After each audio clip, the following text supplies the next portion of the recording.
ജൽജീവൻ മിഷന്റെ ഭാഗമായ water connection bill കണ്ട് ഞെട്ടി ഒറ്റപ്പാലം വാണിയംകുളം മണ്ണന്നൂരിലെ കുടുംബങ്ങൾ.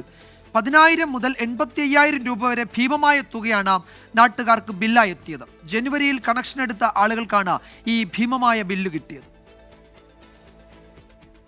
ഒരു ബില്ല് ഞങ്ങൾക്ക് വന്നത് 74 രൂപ എന്തോ ആദ്യത്തെ ബില്ല് വന്നത്. രണ്ടാമത്തെ ബില്ല് വന്നിരിക്കുന്നത് 55,000 പ്ലസ്. എനിക്ക് കൃത്യം ഓർമ്മയില്ല, അത്രയും വന്നിട്ടുണ്ട്. നേരത്തെ മാർച്ചിൽ ലഭിച്ച ബില്ല് 74 രൂപ മാത്രം അടയ്ക്കാൻ ആവശ്യപ്പെട്ടായിരുന്നു. പക്ഷേ ഇത്തവണ വെള്ളത്തിന്റെ ബില്ല് കണ്ട് മാന്നന്നൂർ നിവാസികൾ ശരിക്കും ഞെട്ടി. 10,000 രൂപ മുതൽ 85,000 രൂപ വരെയാണ് മിക്ക വീടുകളിലും ബില്ല് വന്നിരിക്കുന്നത്.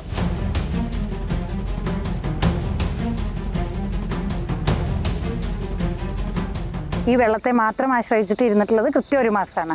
അല്ലാത്തപ്പോൾ മുഴുവനും ഞങ്ങൾ ഇടയ്ക്കൊക്കെ ഒരു ലേശമൊക്കെ എടുക്കുന്നല്ലാതെ ബോർവെല്ലിനെയാണ് ഞങ്ങൾ കൂടുതൽ ആശ്രയിക്കാറ്. കഴിഞ്ഞ മാസത്തിന് സമാനമായ രീതിയിൽ തന്നെയാണ് തങ്ങൾ ഇത്തവണയും വെള്ളം ഉപയോഗിച്ചതെന്ന് വീട്ടുകാർ അടിവരയിട്ട് പറയുന്നു. സംഭവത്തിൽ നടപടി ആവശ്യപ്പെട്ട് വാട്ടർ അതോറിറ്റിക്ക് പരാതി നൽകിയിട്ടുണ്ട്. അതേസമയം എന്താണ് സംഭവിച്ചതെന്ന് പരിശോധിച്ച ശേഷം വിഷയത്തിൽ നടപടി സ്വീകരിക്കുമെന്നാണ് വാട്ടർ അതോറിറ്റി അധികൃതരുടെ വിശദീകരണം. ശ്രീജിത് ശ്രീകുമാരൻ, 24 പാലക്കാട്.